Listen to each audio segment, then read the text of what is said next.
Hello, I'm Mario Toneguzzi, managing editor of Canada's podcast. My guest today on Calgary's podcast is Mitch Jacobson, who is CEO of Revita, who is a company in Calgary. And Mitch will tell us all about it. Interesting story here.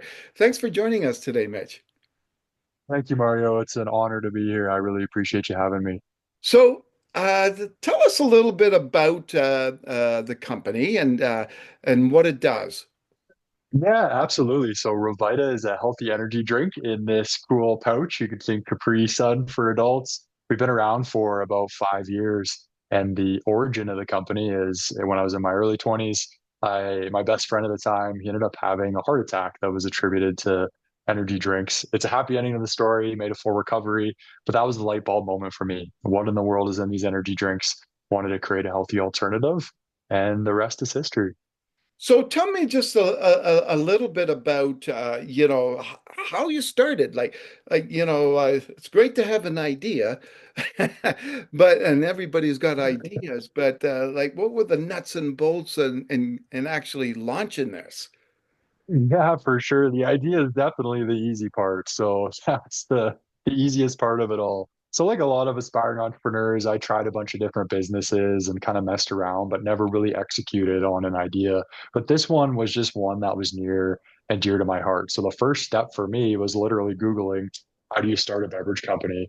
From there, I started messing around in my kitchen because I don't have a beverage background. I'm a petroleum engineer by trade. I was working in oil and gas at the time. So I started messing around with ingredients in my kitchen, figured out pretty quickly I had no idea what I was doing. So just kept doing research and I ended up stumbling across a profession called food scientists. I didn't know this was a thing. I didn't know there was people that were out there that helped beverage or food and beverage entrepreneurs like myself formulate and develop a commercial recipe for a product. But I cold called a bunch of these food scientists. I eventually found one that thought I wasn't too crazy to work with, and over the course of about 2 years, we went through an R&D process of going back and forth on a formula and came up with what we have today. So the initial drinks were they concocted out of your kitchen area? Yeah, pretty much. Yeah, I started messing around, like, smashing caffeine pills up and putting them into different types of solutions and tried coffee and tea. And because I'm not a chef or a beverage person, I just figured out, really fast I was going to need a professional to help me.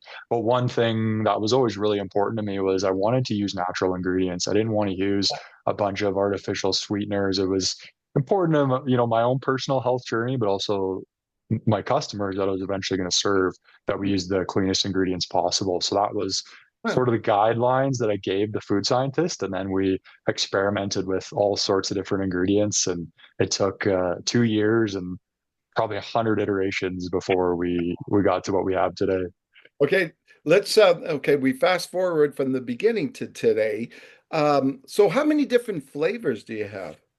Yeah, we have 7 flavors now. Our newest is apple pear green tea that we just launched this year. So we started with just one flavor, selling it out of my garage. 5 years later, we've expanded the line to 7 different SKUs. We're carried in about 1,200 stores across Canada, including our Costco's in Calgary, which would be our newest addition. Right, and are you surprised at the growth of this? Yes, yeah, I think when I first wrote the business plan, my initial projections were very unrealistic. So there's also a part of, we didn't grow maybe as fast as I initially thought we were going to grow, but I think every new inexperienced entrepreneur kind of does that hockey stick growth curve, whereas our growth, it takes time to get established. It takes time to develop a product, but Yeah. now we're starting to grow very quickly and sustainably. And just really grateful for all the amazing people that have supported us. So when you're looking forward, in terms of growth for the company, what are your thoughts and what are your ideas and strategy heading forward? Yeah, absolutely. We built our own manufacturing line here in Calgary, which is great. But the flip side of that is with very high overhead. And so we're at a position in our company now where we really need to grow. It's a volume game. We need to grow to a size where we can cover our overhead and still make a profit. So the plans for the next 5 years is to grow 100% year over year. We feel like that's very aggressive growth, but sustainable. And we're just doing that one retailer at a time, one customer at a time. So this year we're really focusing on our business and Costco, Sobeys, Loblaws, the big retailers in Canada, expanding our business with them, supporting the individual stores. And Yeah. then to actually sustain that growth, we're doing investing a lot into digital marketing. So social media marketing, Instagram and Facebook ads, really starting to spread the word and brand awareness through those channels. Yeah. What kind of well, first of all, you personally, can you talk about um, I don't know, the impact have drinking this has on you, like physically and health wise? Yes, no, certainly. So myself, outside of my friend there, I was having a bit of a health crisis. I'd become, ironically, an energy drink addict when I was working downtown Calgary as an engineer. I was drinking two or three, like I'd have one with breakfast once Oh, in a while, and all of a sudden, for the first time in my life, I was having heartburn. I was having terrible bouts of insomnia. Couldn't get to sleep at night. I was getting stomach aches, like a lot of stomach aches. huh. And when I would cut out the energy drinks, these would go away. But then it's 2 p.m. in the afternoon and I'm falling asleep at my desk and I don't want a fourth cup of coffee. So I always had this desire for something that was a healthy alternative to conventional energy drinks. So as far as my health journey, stomach aches are gone. I sleep better. And that's some of the main feedback that we get from our customers is Huh. I just talked to someone the other day that just switched to our product from other energy drinks, and she's like, "I've had all these stomach aches for years from these energy drinks, and now they've went away because our product's non-carbonated. We use caffeine from tea. We sweeten it with organic honey and fruit juice. It's low calorie, so it's natural stuff that your body is used to instead of these chemical concoctions that are oftentimes in a lot of the other energy drinks on the market." Yeah. That must you must get a lot of those, for lack of a better word, testimonials, right? From people. How does that make you feel like when you hear these stories about something that you're created? Yeah, great question, Mario. And truthfully, this journey has been so difficult. It's been way harder than I ever imagined. There's a lot of days where you're like, wow, is this going to work? Is this really making an impact? And then we get an email from a customer. Like we've had a few pretty amazing ones recently of people that are going through chemotherapy and they're using our product for energy and they tell us how it makes them feel better. We have somebody that was addicted to energy drinks and was having adverse health effects and then tells us that our product has helped them kind of transition away from those. So those testimonials, truthfully, when you're in the early days and you're not taking a paycheck, those testimonials are your paycheck, knowing that you're helping people and you're making a positive impact in customers' lives, no matter how small. It's extremely rewarding and oftentimes the fuel that's needed to keep going. Yeah, that's interesting. Yeah. So, so Mitch, you mentioned you're a petroleum engineer.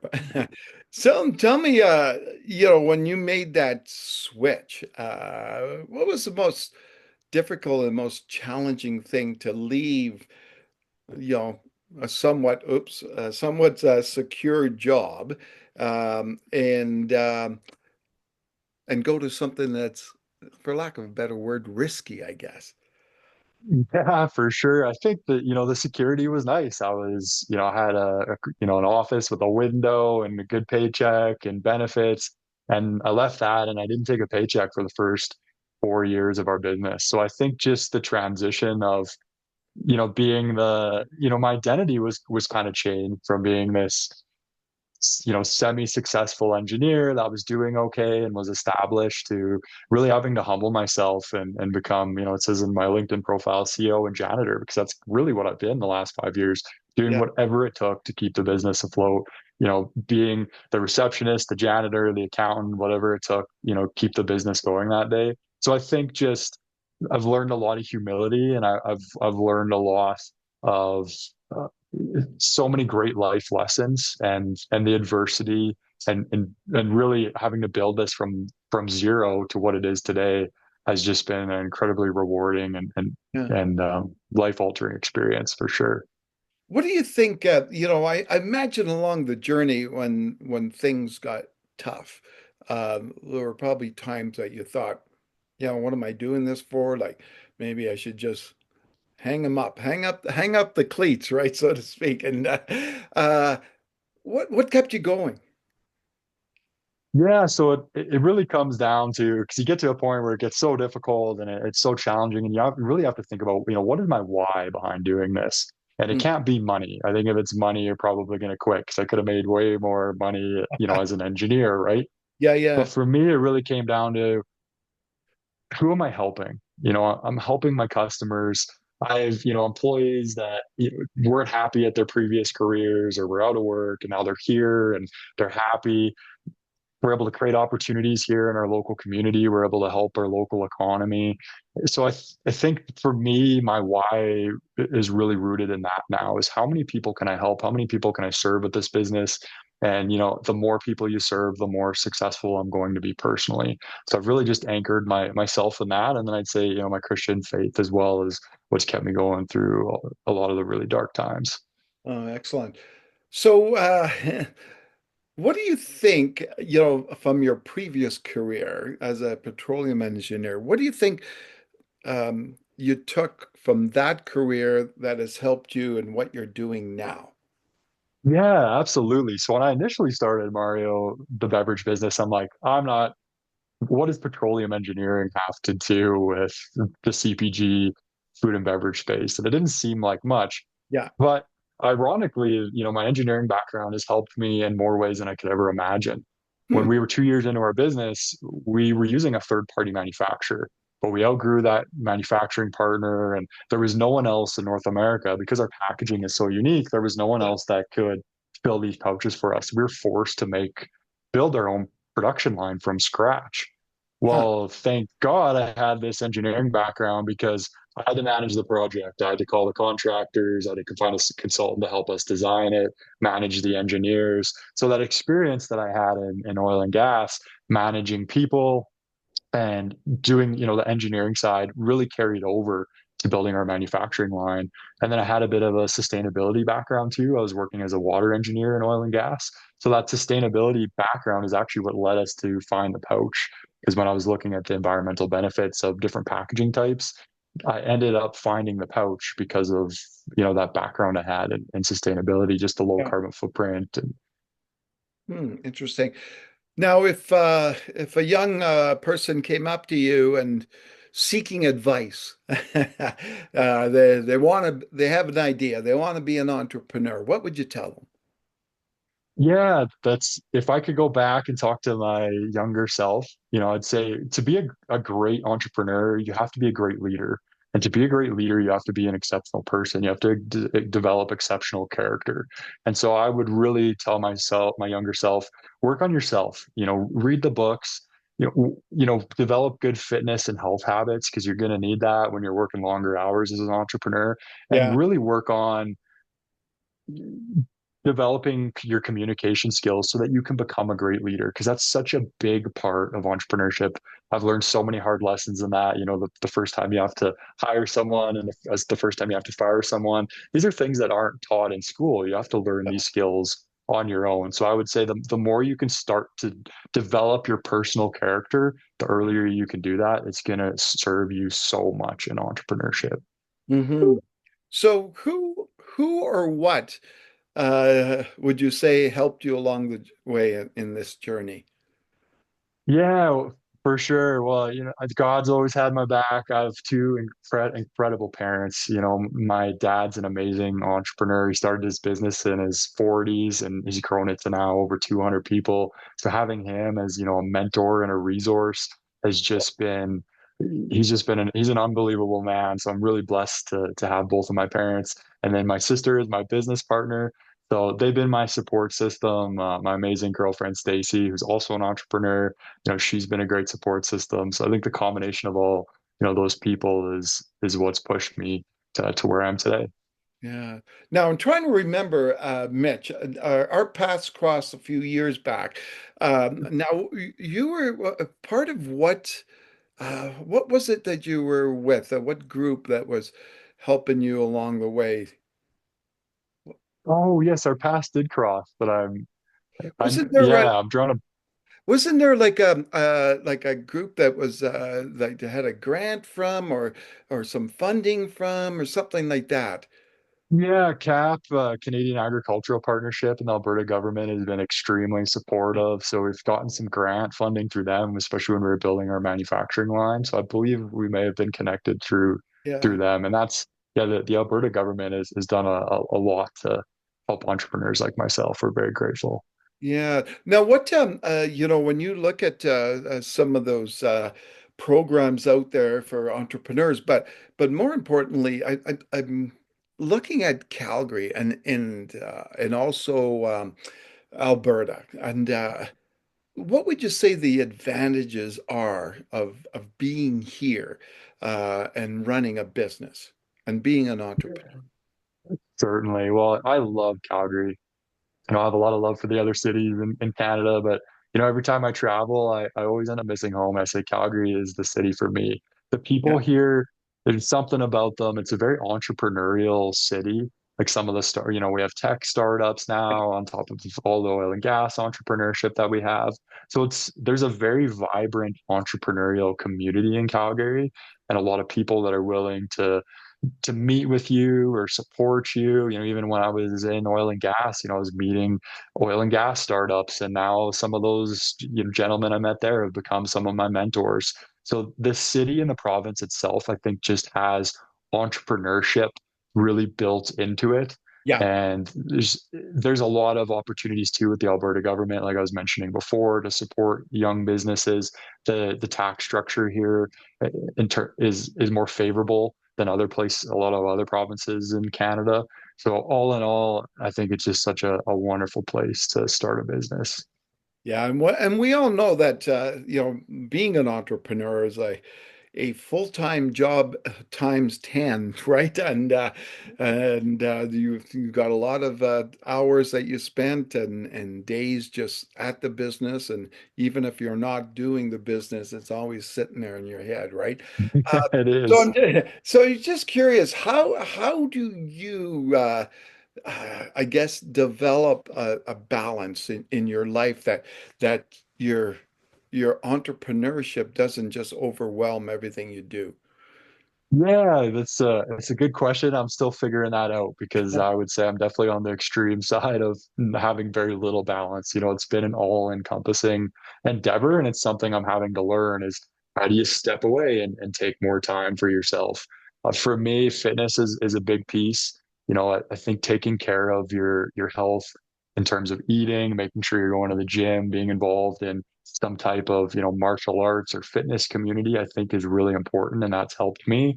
And then the more you look after your health, the more effective you're going to be at being an entrepreneur, the more effective you're going to be at your job. So in terms of having a balance, I think for a lot of new entrepreneurs, you're not going to have much in the early days. That's been my experience anyways.